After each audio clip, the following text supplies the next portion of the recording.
क्या आपने कभी गौर किया है कि कुछ लोग 90 से 100 साल तक जीते हैं, लेकिन सिर्फ जीते नहीं, खुशी से जीते हैं। न उन्हें मंडे ब्लूज होता है, न उन्हें लगता है कि जिंदगी बोझ बन गई है।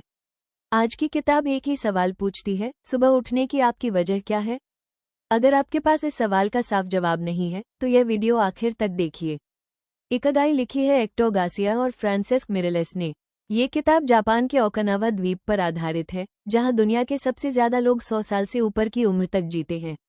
लेकिन खास बात यह नहीं है कि वे ज्यादा जीते हैं, खास बात यह है कि वे अकेले नहीं रहते, बेकार नहीं बैठते और जिंदगी से थके हुए नहीं होते। ये किताब बताती है कि लंबी और खुशहाल जिंदगी का असली रहस्य जिम, सप्लीमेंट्स या मोटिवेशनल कोट्स में नहीं, पर्पस में छुपा है।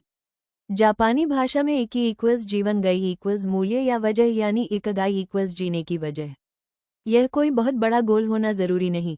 इकिगाई क्वाइट होता है, ये शोर नहीं मचाता। किसी के लिए इकिगाई हो सकता है अपने बच्चों के लिए अच्छा पिता बनना, रोज अपने काम में थोड़ा बेहतर होना, या किसी को सिखाना, मदद करना। किताब एक बहुत जरूरी बात कहती है, हर इंसान का इकिगाई अलग होता है और यही वजह है कि कंपैरिजन आपको अंदर से तोड़ देता है। ओकिनावा के लोग कभी पूरी तरह रिटायर नहीं होते। वे 85-90 की उम्र में भी सब्जी उगाते हैं, दुकान संभालते हैं या बच्चों को कुछ सिखाते हैं। क्यों? क्योंकि काम उन्हें जिंदा महसूस कराता है। किताब कहती है, काम सिर्फ इनकम का सोर्स नहीं, काम आइडेंटिटी है। जब इंसान काम छोड़ देता है तब धीरे धीरे उसकी क्यूरियोसिटी, एनर्जी और पर्पस मरने लगते हैं। सीख साफ है, काम छोड़ना नहीं, काम का तरीका बदलना सीखिए। फ्लो का मतलब है जब आप किसी काम में इतने डूब जाते हैं कि आपको भूख, प्यास, टाइम कुछ याद नहीं रहता। जैसे किसी आर्टिस्ट का पेंटिंग करते समय, कोडर का कोड लिखते समय, टीचर का पढ़ाते समय। इकिगाई वाले लोग रोज कुछ ऐसा करते हैं जो उन्हें फ्लो में ले जाए। फ्लो क्यों जरूरी है? क्योंकि फ्लो स्ट्रेस कम करता है, फोकस बढ़ाता है और माइंड को काम करता है। अगर आपके दिन में फ्लो नहीं है तो आपका इकिगाई कहीं दबा हुआ है। हम फास्ट खाना खाते हैं, फास्ट बोलते हैं, फास्ट जीना चाहते हैं। इकिगाई इसके बिल्कुल उल्टा सिखाती है।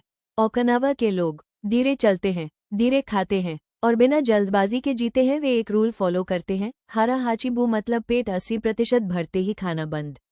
सीख क्या है? जिंदगी मैराथन है, स्प्रिंट नहीं। जो लोग हर चीज में जल्दी करते हैं वे सबसे पहले थकते हैं। इकिगाई डाइट पर भी बात करती है, लेकिन डाइट के नाम पर टॉर्चर नहीं। ओकिनावा के लोग कम खाते हैं, फ्रेश खाते हैं और प्लांट बेस्ड फूड ज्यादा खाते हैं। लेकिन सबसे जरूरी बात, वे गिल्ट के साथ नहीं खाते। हम अक्सर खाते समय फोन देखते हैं, काम की चिंता करते हैं या रिग्रेट करते हैं। इकिगाई कहती है, जब खाओ बस खाओ। ओकिनावा में लोग छोटे ग्रुप्स में रहते हैं जिन्हें मोई कहा जाता है। ये दोस्त बचपन से साथ रहते हैं।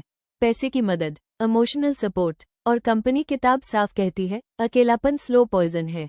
आप जिम जाएं, डाइट फॉलो करें, लेकिन अगर आप इमोशनली अकेले हैं तो लॉन्जेविटी मुश्किल है। इकिगाई स्ट्रेस को दुश्मन नहीं मानती।